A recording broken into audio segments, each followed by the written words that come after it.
Rating the best and worst dating apps for gay men. Coming in at bottom of the list is Grindr. No pun intended. Preferably, I wouldn't even have this on the list as a dating app because clearly it's a hookup app. Every conversation awkwardly starts with, "Hey, are you a top or bottom?" And if you don't reply, very shortly followed by a dick pic. Yes, mate, that's definitely gonna get my attention. Basically, stay away from this app if you're looking for something more serious, but if you're looking for a bit of fun, mate, go for it. And then coming in at number 3 is Bumble. Okay, does anyone actually use this app? So you get to answer questions about yourself on your profile, which allows you to get to know more about the guy's personality. More than just what he's packing downstairs. However, it falls short in that you regularly run out of guys in your area, particularly if you're not in a city, which results you into downloading Grindr anyway. And please tell me, am I the only one who never matches anyone on this app? Like and comment for part 2! Never have I ever, gay male edition. Never have I ever bleached my hair or dyed it an unnatural color. Never have I ever made jokes or comments about my daddy issues. Never have I ever hooked up with somebody using an app. Never have I ever gotten into a car wreck. Never have I ever colored my nails. Never have I ever left the house wearing makeup. Never have I ever had iced coffee more than 2 times in 1 week. Never have I ever had a relationship that lasted longer than 1 year. Never have I ever made a straight boy question his sexuality. Never have I ever had a crush on a straight best friend. Never have I ever had a fake girlfriend or a beard. Never have I ever had a crush on a female celebrity. Never have I ever bought women's clothing. Never have I ever been accused of being a bottom. Never have I ever actually been gay.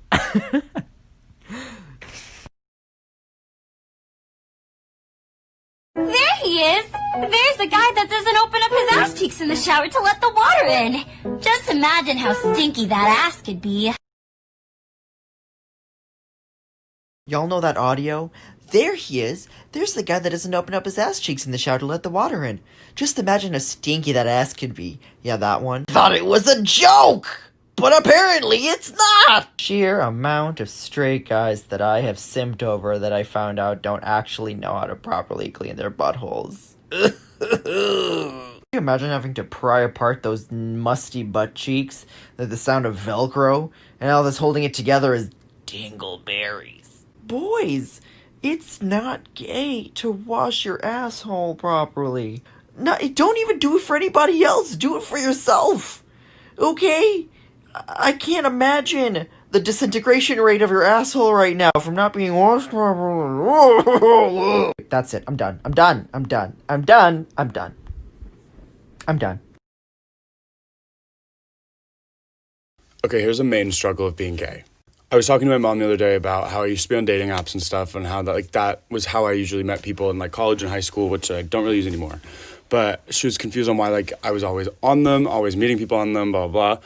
But I explained to her, I was like, Mom, you walk into the bar as a straight woman. You can look at any of the guys there and pick from anyone. Go up, talk to them, whatever. As a gay guy, you look in the room at a bar and there's probably one gay man, and chances are they're not going to be your type, or you're not going to be interested in them. So, hence the reason of being on dating apps, which I don't agree with. I hate dating apps. But it just sucks because all these straight people get to go into bars and just talk to people, and we go into a bar and we get 1, maybe 2 people there, and they're probably not going to be your type. And the gay bars are gross. I just don't like hookup culture. So that's my thought.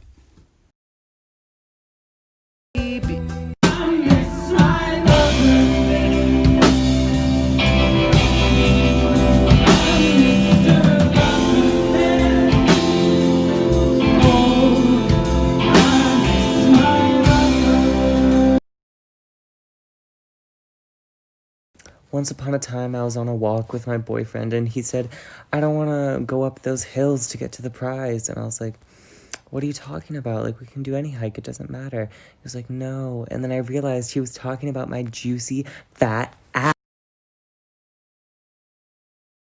I feel like the reason why the LGBT community having such a hard time because y'all trying to force it. Y'all No.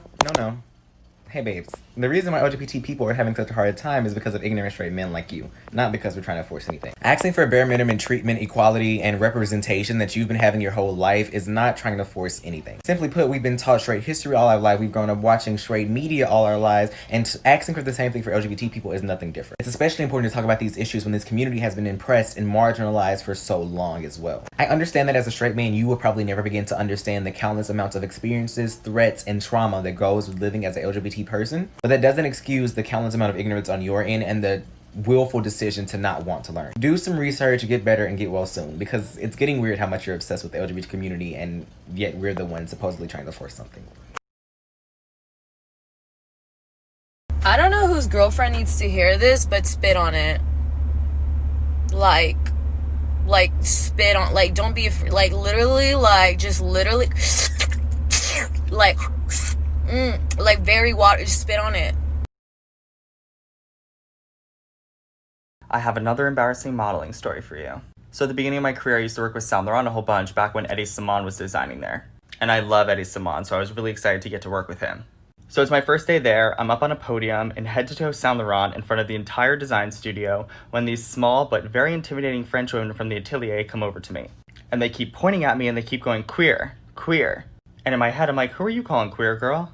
But I ignore it because I'm not about to lose my bag because they're stating the obvious. But then they keep doing it and I'm getting visibly angry. So I'm like, hey, can you stop doing that? You're being really rude. They don't understand me, but they can see that I'm really angry, so they get someone from the studio. So then that person comes over and is like, yo, what's going on? And I was like, they keep pointing at me and calling me a queer. What do you mean what's going on? And he starts hysterically laughing. And then he turns around to the entire design studio, tells them something in French, and they're all laughing, including Eddie Simon. And I'm on the verge of tears here. And he goes, they're not calling you a queer. They're saying queer. It means leather in French. They want to make the shirt you're wearing in leather.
Dear Carly Rae Jepsen, my therapist says that doing things for other people will help me to better myself, even if they're tasks that I despise.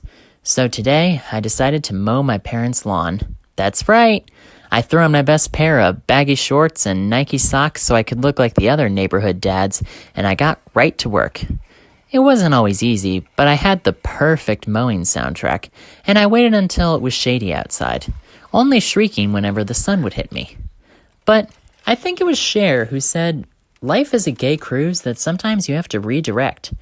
And after all, isn't it just about playing the part? I had noticed some of the other neighborhood dads spitting, which was at least something I knew how to do. But still, the sweat was unlike anything I'd known since the Great Kesha Mosh of 2018.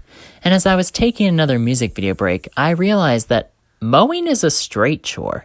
If I'm going to be myself, the only cutting I should be doing is manscaping.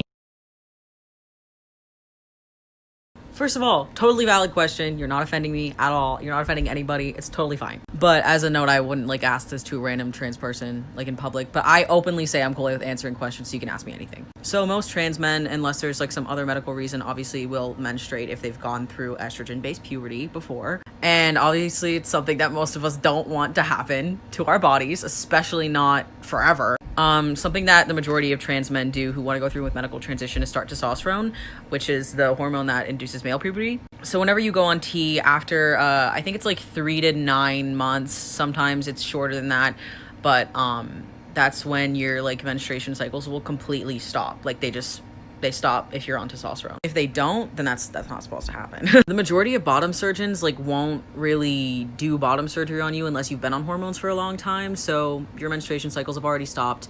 Plus, when you get bottom surgery, you have to get a hysterectomy, which takes out all of the organs that would make that happen. Have you ever been on a really romantic date with a boy in the park? Except instead of a park, you're at a bar, and it's the middle of the night, and while you're waiting at the bar for your date to arrive, you run into your boss from work, who is new to you and who you didn't even know was gay, but he is there meeting his own blind date. So you meet your boss's blind date and realize that you recognize him because you had previously sat upon his face. And so now you are trying to pretend like you are meeting this guy for the very first time ever, at which point your own date arrives, and you learn that your date is best friends with your boss's date, and they know each other, and so your date knows about you. And you're just like, okay, let's do shots. Oh hey, if you're a member of the LGBTQ plus community and you've ever suffered from issues of self-doubt or the need to constantly seek validation, there's a reason for that, and I'm gonna tell you why. See, we grew up in a homophobic culture, which taught us that at our basic level, at our most formative state, our instinct, our desire, the things we were seeking were wrong, which meant we internalized the message that we can't trust ourselves, which meant we were constantly giving that source of power to other people and becoming the version of ourselves we needed to be in all those scenarios. But the problem is that as we grew older, we stopped realizing that we never reclaimed our sense of power and worth. We're always chasing out someone else has the answer. Someone else should do this. I am not enough. But I'm here to tell you, you are enough. You have the answer. You have power. Just claim it. You know what I just realized? There have been many times throughout my life where I thought, man, I wish I liked women. But I've never looked at a straight man and thought, I want to be that man. I've never wanted to be a straight man, and I live by that. You're having an affair with my husband. Yep. How can you sleep at night? With your husband? It's the divorce for me. It's the homosexuality for me. It's the mustache for me. It's the blonde frosty tip bangs for me. It's the gray hair for me. It's the 6'5", 110 pounds for me. It's the cheetah print glasses for me. How about it's the boots during the day and crop top at night for me? It's the I don't know how to color coordinate for me. It's the big ears and buck teeth for me. I don't know why you had to bring up my ears like that. You know I'm insecure about my ears. All of my ears and my buck teeth, really? All the time? You talk about my gray ears hair, and my crop tops and my clothes, really? girl, my you clothes. Had to bring the divorce into it? I can't even wear a crop top in public. Oh. Okay, quick little PSA for all you heteros out there. If you have a friend that you suspect is gay, do not keep asking them if they're gay. They will tell you they're gay when they are ready. Don't be an asshole about it. Let them come out on their own time. It's not your deal, it's theirs. It ain't gonna hurt you if they haven't come out yet. So shut the fuck up. I'm going this way. Young man, I am the adult here, and I say you go this way. Look, you can stay over here, but I'm going over here. Young man, I have had it. No. You nya, me nya. Screw you guys. If you're part of the LGBT community, stick around because this is for you. I'd like to do a quick PSA on what it means to be shallow. To me, being shallow has nothing to do with who you're attracted to, but it has everything to do with how you treat the people that you're not attracted to. Just because I like bears doesn't make me any less shallow than anyone else. I just happen to be attracted to guys with a heavy build. And it doesn't make me any less shallow that I like hairy guys either, because that's what I'm attracted to. What we need to normalize in the gay community, the whole LGBT community, is treating people with the same respect that you would anyone, regardless of whether or not you're attracted to them. Like, I get why all of your boyfriends look like Ken dolls, but why do all your friends look like Ken dolls? Does someone really need to be attractive for you to give them the time of day? I will say this once. all men, yes, all men are trash, but I am a raccoon, okay? All right. How many fingers do I have? 3? No. Okay, you're good. I'm going to hold up these cards and I'm going to tell you what letters are on the cards. Read the letters as I say them to you. Okay? So this first one, T-W-A. Toi. Okay, good. T-W-E. How would you read that? Toi. Okay, good. T-W-I. How would you read it? Twi. Uh-huh. T-W-O. Two. Oh, that's very close. That's very close, babe. Two. Oh, that's closer. 2. I got you. Hey guys, this is my boyfriend Alec. He's a Jewish gay. He got a fatty.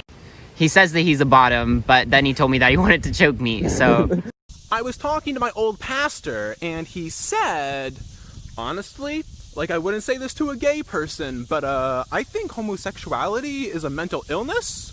So, anyways, I'm trying to figure out why I lost faith in church leadership, and I just can't quite put my finger on it.